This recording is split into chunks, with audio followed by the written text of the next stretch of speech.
Comment on crée la voix d'un personnage? Et comment on fait du doublage, Padge? Depuis que je fais ce métier, il ne se passe pas une seule journée sans qu'on me demande comment peut-on devenir une voix Padge? Comment faire pour pratiquer ce métier comme toi? Quelles sont là ou les voies à suivre? Eh bien, il n'y a aucune recette miracle, évidemment. Mais avec cette vidéo, je vais vous montrer le maximum de facettes de cet art de la parole et pourquoi il est aussi fascinant que difficile.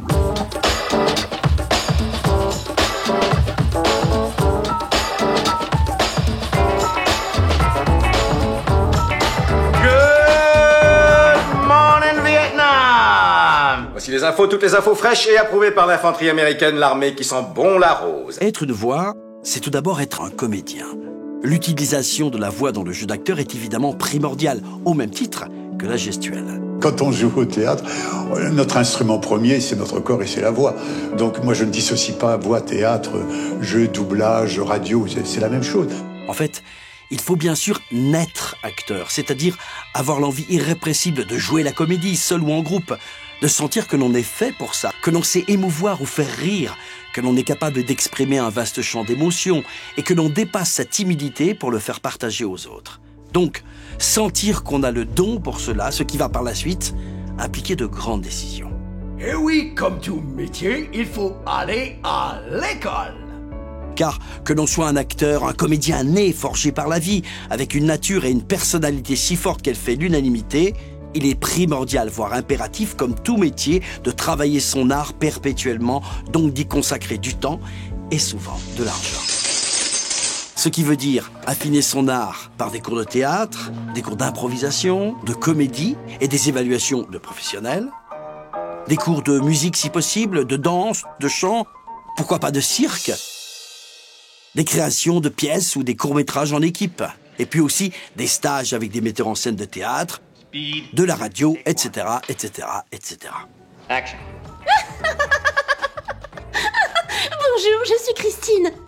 Je vous appelle de Guéret dans la Creuse. Je voulais savoir si je pouvais faire ce métier de chez moi. Faire le choix de ce métier va impliquer plusieurs décisions importantes qu'il faut absolument avoir en perspective.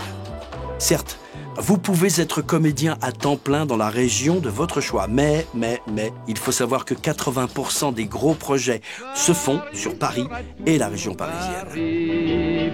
La plus belle ville du monde. Certes, la société évoluant vers une plus large disparité de travaux, il est possible d'avoir des contacts ou des engagements dans les grandes villes françaises qui regorgent de théâtre, de télé ou de radio locale.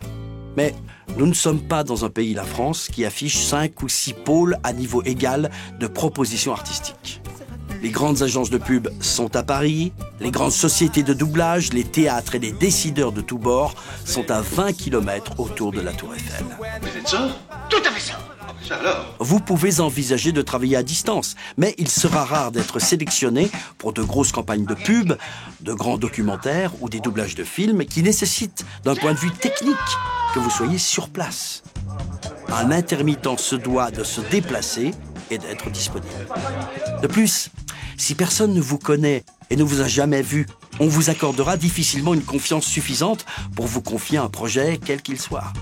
Et comme il est impossible d'avoir le même son de micro qu'un autre comédien, si vous enregistrez à distance, vous ne pourrez pas travailler avec un partenaire. Vos prestations seront très limitées et vous aurez toujours le même style de demande. Je ne vous entends pas. Il faut également savoir que la qualité du son à distance ne peut pas être à la hauteur d'un enregistrement dans un studio pro, tant en termes d'acoustique que de normes techniques. Et si vous ne renvoyez pas une image de vous qui soit professionnelle, on ne vous rappellera pas. Mon téléphone est raccroché. Oui, très bien. Vous n'avez pas le droit à l'erreur.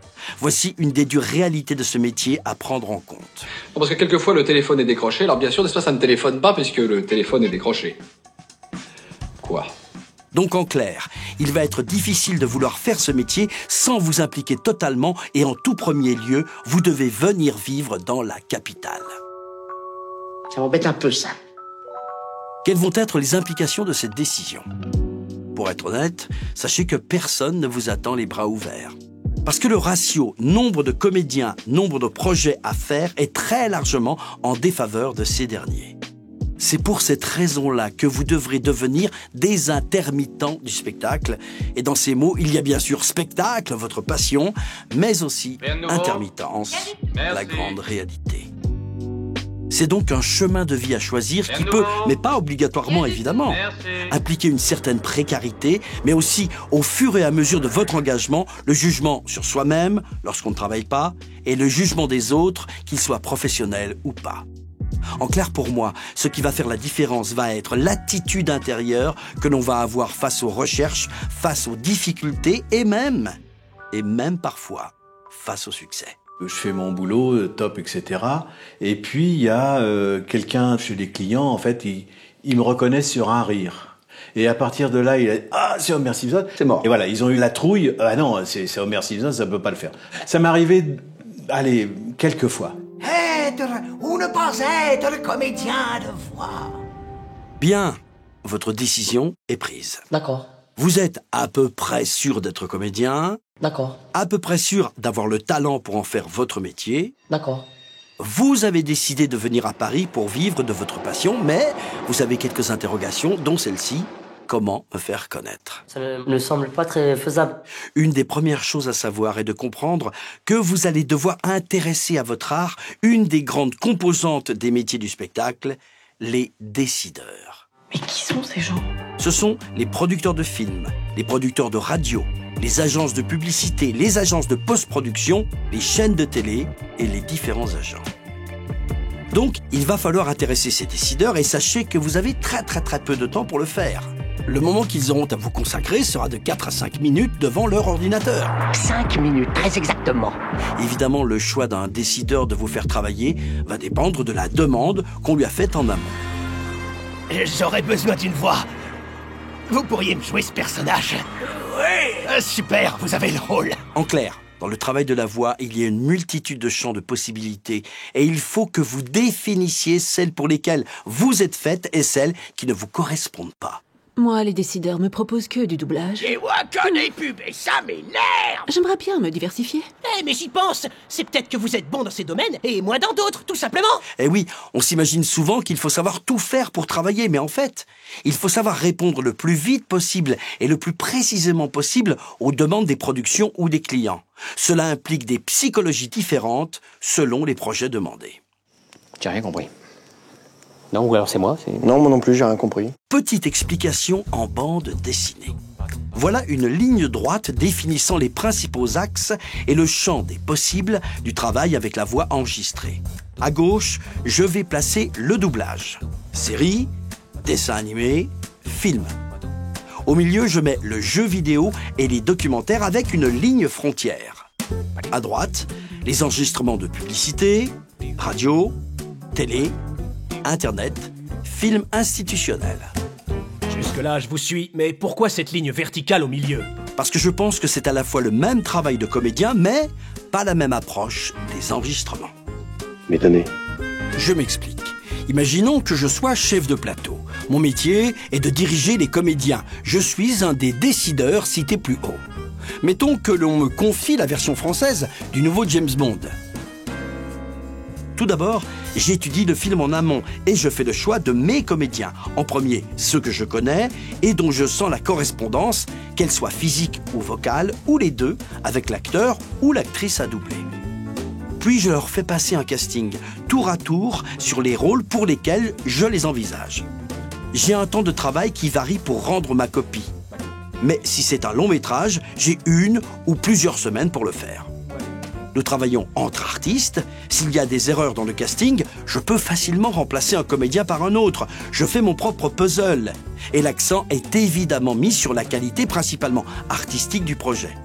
Mon client est la MGM et à la fin du travail, je leur rends un film doublé par toute l'équipe. Lorsque le film sortira, nous espérons tous que le public sera au rendez-vous. C'est la loi du genre, ça peut marcher ou pas du tout. Et c'est ce que j'appelle du show business. Maintenant, allons de l'autre côté de la frontière, tout à droite, et voyons comment se passe un enregistrement d'une publicité radio ou télé. Imaginons une marque, donc un client. Prenons par exemple le groupe Ferrero qui commercialise la marque Kinder. Après avoir décidé de tourner leur nouvelle pub, l'agence fait appel à une boîte de production ou de post-production pour enregistrer la voix. Cette boîte a la responsabilité de présenter des voix féminines ou masculines pour le spot. Un casting est donc constitué que l'agence et le client vont découvrir et à partir duquel ils vont faire leur choix.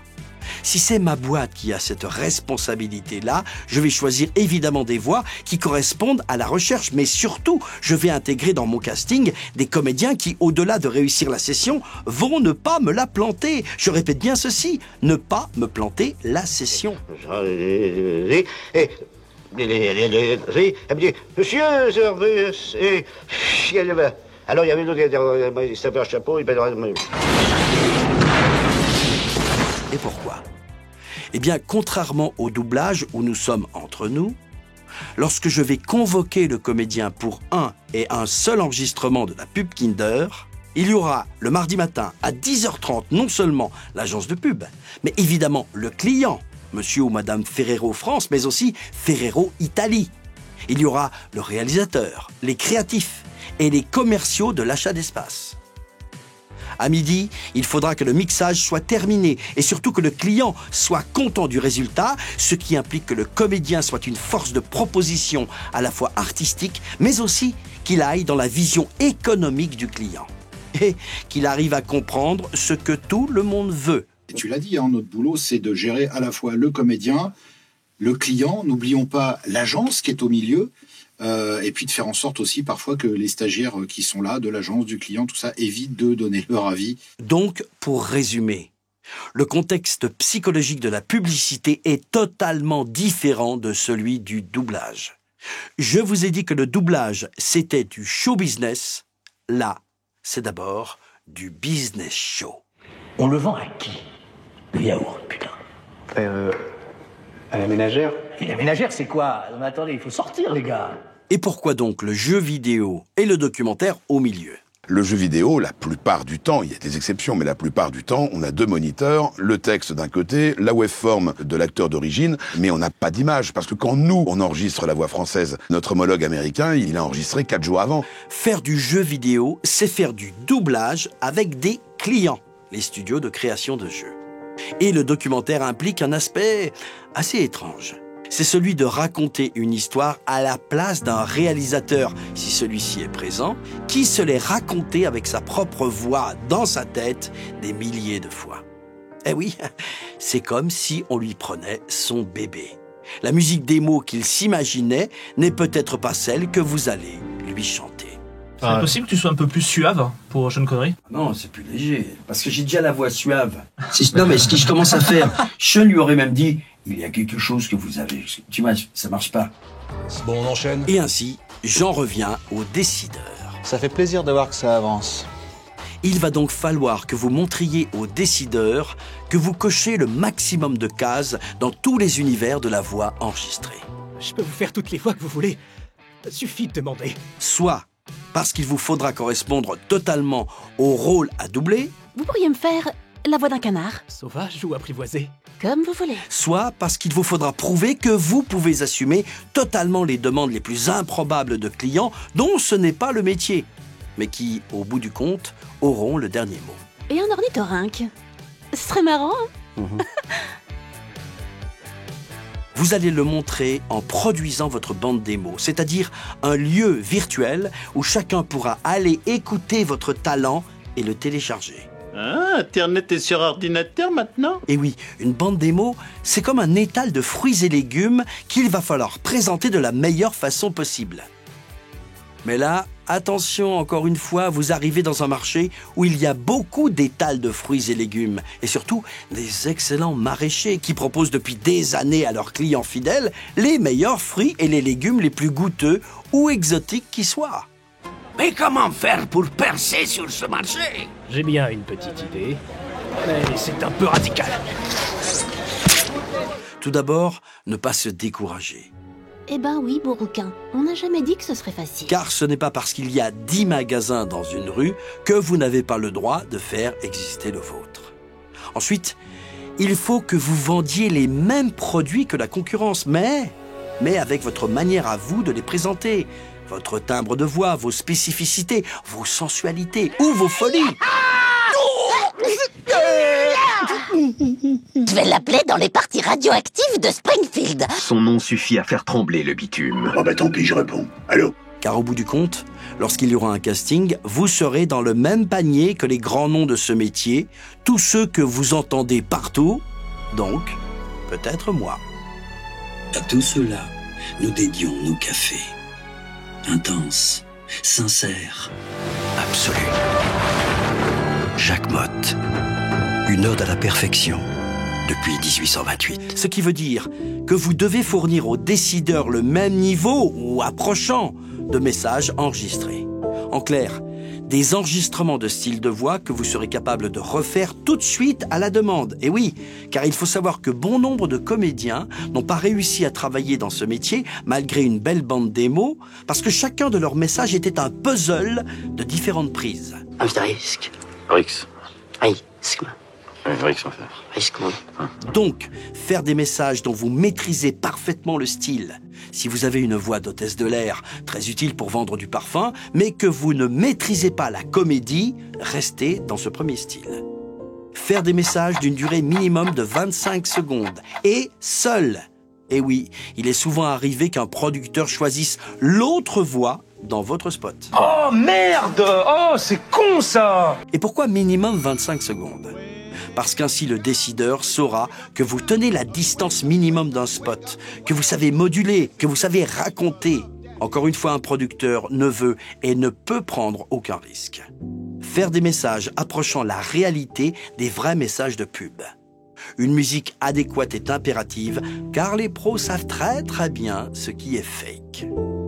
Et là, vous allez me dire... Bah oui, mais quel texte utiliser pour faire ces messages? Tout d'abord, ne reprenez jamais une campagne connue ou existante. Les professionnels savent parfaitement qui a fait quoi dans ce métier. Et surtout, ne refaites pas et ne copiez pas la voix d'une comédienne ou d'un comédien existant. La solution ? Inspirez-vous des publicités existantes dans les hebdomadaires ou les mensuels et qui ne font pas encore de pub radio et télé. Si, ça existe. Et surtout, Marty, n'oublie pas de préciser qu'il s'agit de maquettes sur le nom de chacun de tes fichiers. Un texte de pub dans un périodique est toujours calibré par des spécialistes, avec une intro, un développement et une conclusion qui mettent en valeur le produit. Alors, à vous de jouer. Enregistrement pub, 16e. Avec shampoo, mes cheveux sont plus doux. Elle est bien, non? Ah, miser un peu d'argent sur un studio avec un ingénieur du son est un vrai bon investissement. Et lorsque vous aurez bien défini le champ de vos possibilités vocales, il vous faudra faire une bande démo d'au moins, je répète, d'au moins 15 extraits de différents styles. Et oui, un nombre important d'extraits peut montrer votre polyvalence, mais nul besoin de mettre 3 fois le même style de spot. Mieux vaut un extrait de vous qui savez très bien faire une voix promo, par exemple, suivi d'une voix très comédie pour convaincre encore une fois votre auditeur que vous serez souple et comme une pâte à modeler en séance. Ouais, on reçoit beaucoup d'appels ici au standard de gens qui voudraient un exemple de bande démo qui t'intéresserait. Alors, 8 à 10 extraits de pub avec des styles différents. Voix promo, voix sensuelle, voix naturelle, etc. Une saucisse sachant sécher doit sécher sans s'assécher. Fraîchement tic, complètement tac. 2 ou 3 extraits de documentaires au style différent. Docu-historique, docu-animalier, etc. C'est ici, il y a 33 ans, qu'a eu lieu la plus grande catastrophe nucléaire de l'histoire. La Miniguep est spécialisée dans l'implantation d'œufs microscopiques. À coup d'arrière-train, elle inocule un œuf minuscule dans l'abdomen de ses victimes. Un œuf mortel. Un extrait de voice-over, c'est-à-dire de traduction simultanée avec une voix étrangère à l'image. Parce que beaucoup de gens diraient qu'il serait trop difficile pour la plupart des bâtisseurs d'atteindre une telle précision. On peut l'agrémenter de voix de cartoon ou de personnages fictifs, en tout cas des extraits qui montrent votre capacité de jouer.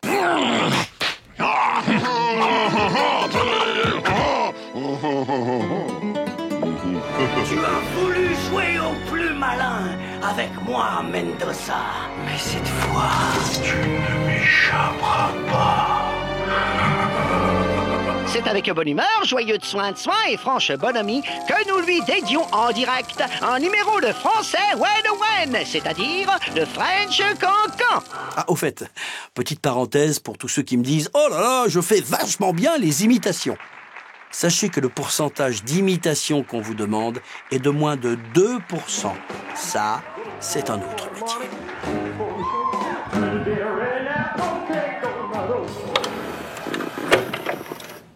Bon, ben ça y est, ma bande démo est prête et je suis vraiment très content.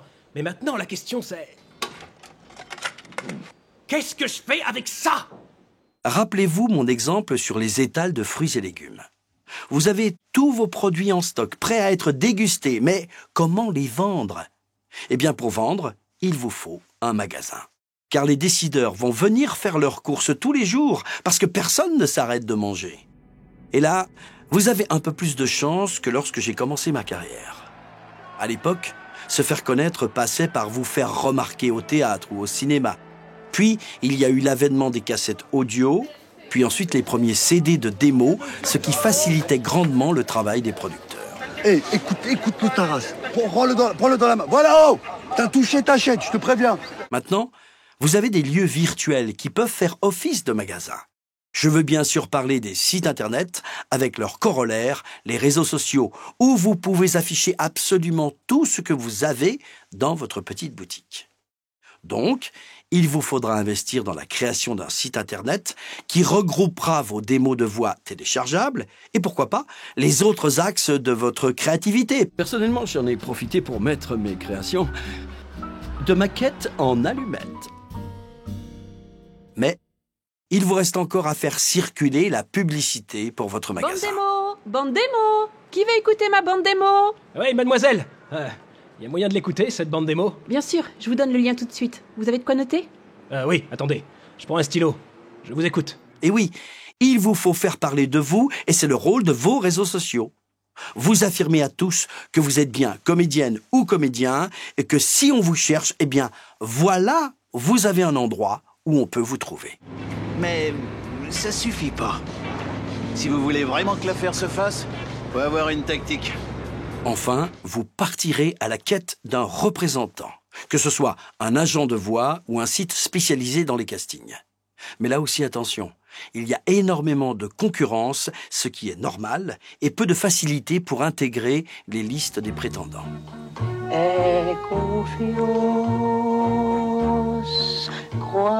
Il existe plein de chants de mine et d'aigrefins qui vont vous promettre monts et merveilles si vous leur donnez une exclusivité. L'association lesvoix.fr a beaucoup œuvré pour que les comédiens de voix passent d'une activité essentiellement solitaire à un partage solidaire, que ce soit en termes de rémunération, de contrat ou d'éthique. C'est important de dire que si la voix de Patrick Cuban est payée tel prix, ça veut dire que vous pouvez aussi vous aligner... C'est du conseil pour les justes rémunérations, voilà. Et pour que les comédiens, surtout les jeunes, ne passent pas à côté de bons cachets. Je crois que c'est important. Il n'empêche que les nouveaux arrivants sur le marché, car c'est un marché, se plaignent que ce sont toujours les mêmes qui sont pris. Mais ai-je besoin de vous rappeler que la dimension business show est la première caractéristique de ce métier? Enfin, pour ne pas terminer sur une note négative, sachez que les productions sont toujours à la recherche de nouvelles voix. Alors, pourquoi pas la vôtre? Si je devais résumer ma vie, je dirais que c'est d'abord des rencontres.